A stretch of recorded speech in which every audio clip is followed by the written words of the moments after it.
Hi, I'm John. This is my show, A Sports Reckoning. So I've been documenting Jimmy's Kentucky Roadshow, the behavior, which I think looks inappropriate, the way in which he interacts with children. I've shown him putting himself in position where he's got access to children in a position of authority, and it's consistently over a long period of time, and he's got the freaking card shop, and he's opening more card shops. He's opening card shops in freaking Colombia. Said he wants to open in Spain. He's just like expanding. It's just crazy, right? It's like the bigger he gets, the more protected he gets, because the bigger and more established he is, the harder it is for anybody to accuse him of anything, right? I think that's what provides him protection and stuff, right? So I've been showing that stuff. Now, this is a video, it's from WFAA. I believe it's maybe some kind of local news channel in some area. I don't know exactly where it's from and stuff, but it says WFAA Originals. 2 child sex offenders explain how they picked their targets. Now, we're going to listen to this and just think about, how does this relate to Jimmy? Does this appear to be the same type of person of what Jimmy is? And what I'm saying is that when you're in that kind of position and stuff, those people have to be scrutinized extra heavily. We don't say, oh no, he's got a good title, he's a good person, we're not just getting bothered. No, he's good, don't worry about him. I'm saying you have to double check those guys. I think those people should have to go see like child sex psychiatrists, people that are experts in like what pedophiles is. And those people, they should have to pass a test. They should have to go see those people like once every couple of years. They should be examined and stuff. They need to be extra scrutinized. And if they are not willing to go through the extra scrutiny, then that shows that they don't really care about protecting children. Because if you care about protecting children, you're willing to stand up to be scrutinized. But that's not what happened. That's not what's going on here. So here, let's listen to some experts talking about how they groom kids and these predators, what they do. He went to prison. Now, years later, he's agreed to tell us the secrets of predators as long as we hide his identity. Are you the type of person that parents might look at and say, he looks like a sex offender? No. You're the opposite. Absolutely. In fact, I would be the kind of person that they would look at and say, there's not a chance in the world he would ever have done what he did. Not a chance in the world.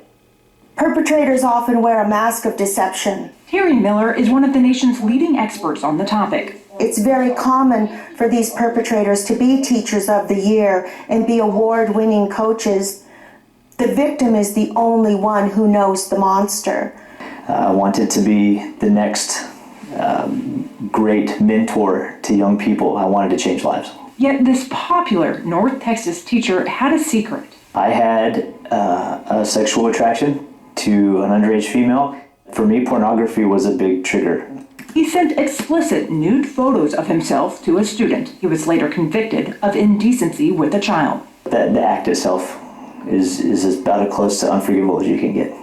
In each story, the predator, the victim, and the ending are different. But both offenders say their stories and the many others like them always start the same.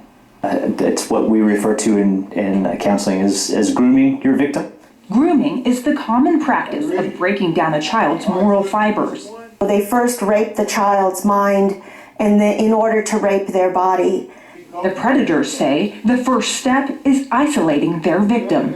Creating opportunities to be alone with her, apart and separate from the group, on the bus, sitting together all the time. Then they work to earn their victim's trust.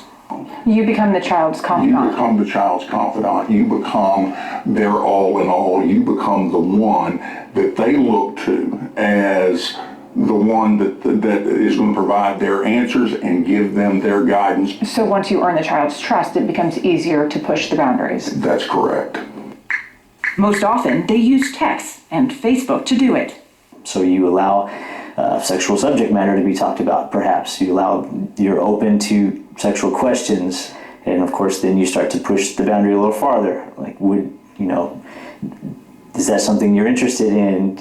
What do you like in those situations? What did you do or say to make sure that her parents didn't know or suspect anything? Lied continually. we would sneak around and find ways to meet at the mall or meet at the movie theater. When we became sexual, that's when everything went into protection mode. We've got to hide this. We've got to keep this secret. The conversation we had was difficult to hear, but listen as he gives advice to parents everywhere. If a parent sees their child spending an inordinate amount of time with a significant adult that is outside the family, that is something to really spend some time looking at. If your child themselves starts talking about another significant adult in ways that you're going, I didn't realize you guys were that close. Any attempt to gather favor, connection is a part of that grooming process. They say the number one deterrent is an adult who monitors the child's electronic communication. Because this whole situation thrives in secrecy. It will never survive in the midst of the light. Well, if you notice that we did not interview any female predators, let's be very clear. It's not because there aren't any, but because they wouldn't agree to an interview. Okay, so when you hear him talking about it, it's like the lady who's the expert, what does she say? Oh, it's very common for these people to be like teachers and award-winning coaches, right? The guy told you what you're doing is if you see this happening, you need to be really aware if the guy's like trying to gain favor with the kid. And that's why I keep showing you that video with Jimmy and that kid where he's doing the rack pack thing, right? Every single thing that this guy warned you about, that's what Jimmy is doing with that kid. Everything. He's got the kid looking on the Instagram, searching for kids, and he says like, okay, I'm looking through your subscriber list and stuff, and they're looking at each other. They're communicating on the internet. He's setting it up. He's gaining favor with him. He's looking for opportunity to get this kid to look at him as like a confidant because he's like in buddies with them. Like everything. It's everything they just told you to warn. All of the warning signs I have documented and showed you that Jimmy's doing all of it. All of it. And you people, some people out there, like some people are supporting me and supporting this effort, what we're doing, what we're trying to expose here. But the other people, like especially the people in the community, they think that's outlandish. You're not allowed to ask those questions. And it's like, what do you mean we're not allowed to ask the questions? Oh, that's so that you can be those people saying, like the guy was saying, that nobody ever would say, they would say I was the opposite. No way would he ever do it. See, then they can come out and say, I never saw anything. No, he was the kind of person you would never ever think that. No. So it's like it's like their own deniability to be able to see what's happening right in front of them, right in front of their face, because they don't want to take responsibility for it. It's like, come on. If Jimmy is not the kind of person that needs to be extra scrutinized, then nobody needs to be scrutinized, and you're just advocating that these children be allowed to be abused at free will by these predators.